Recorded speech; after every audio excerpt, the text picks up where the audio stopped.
Just when I thought that Robo vacuums couldn't get any better, I think I may have just found the mother of all Robo vacuums. And no, not just because it's huge. I mean, look at it.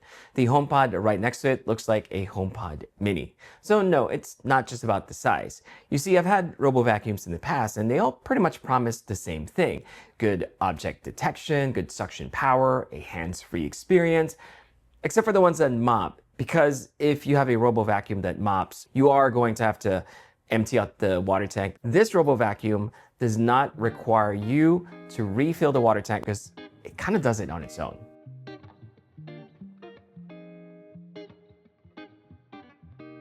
This vacuum is called the S10 Ultra, and no, it's not a phone. It's actually made by a company called 3i. And I saw their demo when I was at CES this year, and it's actually quite impressive. So for Robo vacuums that have a mopping feature, not only will you have to empty out the dustbin every now and then, but depending on how frequent you mop the floors, you will also have to dump out the dirty water and replenish it with clean water and also add a solution. But because it has its own water recycling system built in, you don't have to do that. Now, before we talk about the different features of the S10 Ultra, I kind of just want to walk you through the unboxing experience because this is a pretty big vacuum cleaner. And I just want to show you the different parts of the vacuum itself. In essence, you just have two main things, which is the base station and the Robo vacuum itself. Now, I have to admit, in the beginning, when I first saw pictures of the base station, I thought it was just too futuristic. But in person, when you look at it, it actually looks really nice and sleek. The vacuum itself doesn't seem any different from other Robo vacuums that I've come across before, but it does feel nice and it does feel premium. On top, you've got the start button, a magnetic cover, and these are the openings for when the base station is filling it with fresh water, and the charging electrode. Up in the front, you've got clip sensors, you've got an ultrasonic sensor, a universal wheel, a side brush, and the main brush. Unlike other Robo vacuums that I've come across before, the side brush on this one don't snap on. You have to actually unscrew them to replace them. But I do think that they look a little bit longer, which means that they can reach out further, which is a good thing. Towards the back of the vacuum, they have a single roller mop that actually extends out. If you remove the cover and you open this up, you will find the dust box that is already pre-installed into the robot and a filter. They also included a cleaning brush and a carbon rod. The carbon rod, you actually put that into the base station, which I will show you later. This Robo vacuum has a bunch of sensors. It has AI recognition modules in the front and a green laser which helps it see objects when it's vacuuming.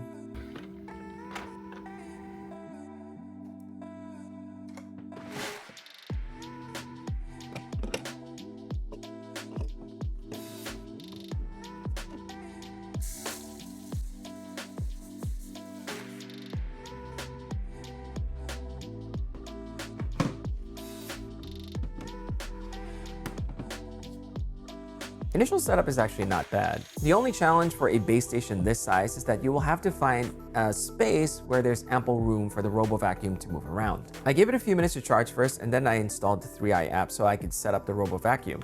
I will have to say that the 3i app looks much nicer than the other apps that I've tried in the past, just because it's very clear and easy to understand, and the graphics are actually quite nice. It even rendered furniture in the space, including our fridge, which none of my other vacuums did in the past. The room scan also felt much quicker than what I expected, but then again, that probably is just me. It has pretty much the same sort of features that you would expect from a Robo vacuum app. So the first time I ran the vacuum cleaner, I seriously thought it was just scanning the area again, which I thought was weird because it was just quiet. Not completely silent, but just quieter than I expected. Turns out that the vacuum itself was indeed pretty quiet, and despite it being in the medium power setting, it was actually doing a good job vacuuming the floor. So the next time I tried it, I set the power to high, which I found to be still quite quiet, which is nice. Once you switch to max power, then it starts to sound like a regular Robo vacuum, which I think says a lot. If max power sounds normal like other vacuums, then that's pretty impressive. But again, the most important question is, does it actually clean? And yes, it does. Even on the medium power setting, it had no issue picking up dirt and debris on our carpet and hardwood floor. The two brushes are pushed far enough outwards that they are able to reach corners quite easily. Part of the reason it's really good at picking up dirt and debris is because it uses what 3i calls dirt scan cleaning strategy. The vacuum uses advanced AI and green light technology to scan the floor and identify different types of messes. It recognizes liquids, dust, hair, and even stubborn stains. For liquids, it slows down and absorbs them carefully. For hair and dust, it boosts suction to ensure nothing is left behind. So whether it's crumbs from our kids' breakfast cereals or just random spills on the floor, the S10 Ultra was able to identify and clean them up. The vacuum works equally well in the dark since it uses Apex Vision LiDAR for precise navigation. It helps it avoid obstacles with ease and optimizes its cleaning based on your home layout. As I mentioned earlier, the S10 Ultra uses a roller-style mop to clean up spills and scrub dirt off the floor. They call this the Ultra Reach mop because it extends automatically to clean right up to the edges and corners, areas where most other vacuums struggle. And when it encounters tough stains, it actually speeds up, rotating up to 330 times per minute for a deep clean. And after every cleaning session, the vacuum goes back into the base station and it actually cleans any hair that's stuck in the brush. Okay, so obviously the main feature of this vacuum is its water recycling feature. So let's talk about that. The way it works is that the vacuum uses sub-boiling distillation to separate wastewater into clean water and solid waste, meaning it kind of just boils up the water, and any of the dirt that it accumulates from that evaporated water, it just kicks into the dustbin. And whatever water is left is what it uses to mop the floor again. But not only that, it actually also pulls moisture from the air to top up its water supply. And since we also have the cleaning solution bottle already installed into the base station automatically adds a solution and purifies wastewater before recycling it. This means no more running back and forth to refill or empty out tanks, and because it doesn't need plumbing or drainage, you can pretty much place it anywhere as long as you have the space, because it's kind of big. Now, it might be a small detail, but it's those small quality of life improvements that really have a meaningful impact on my day-to-day. So does the S10 Ultra really deliver on the hands-free experience?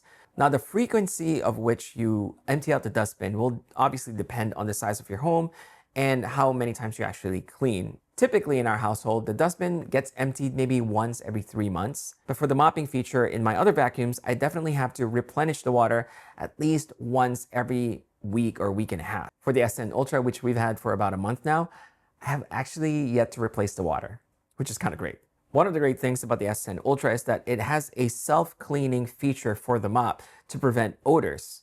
And aside from that, the S10 Ultra also has obstacle avoidance, just like most premium Robo vacuums, and the ability to control the vacuum remotely using your phone.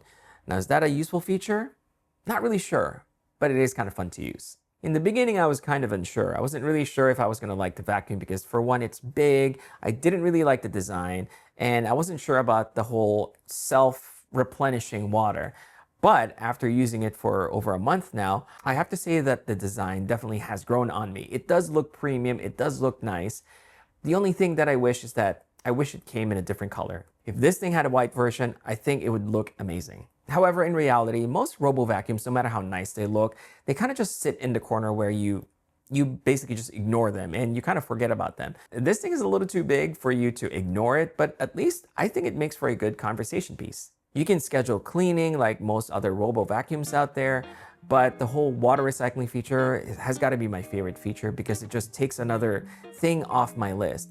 But the second, very close second favorite feature for me is the fact that this Robo vacuum is relatively quiet, and I really like that. So yeah, I think I may have found the mother of all Robo vacuums. Anyway, thank you for watching, and thank you to 3i for sending me the S10 Ultra to test out and feature in this channel. If you want to check it out, please do click the link in the description box. Thanks for watching. I hope this video helped, and if it did, a like and a subscribe would be much appreciated, and I can't wait to see you again on the next video.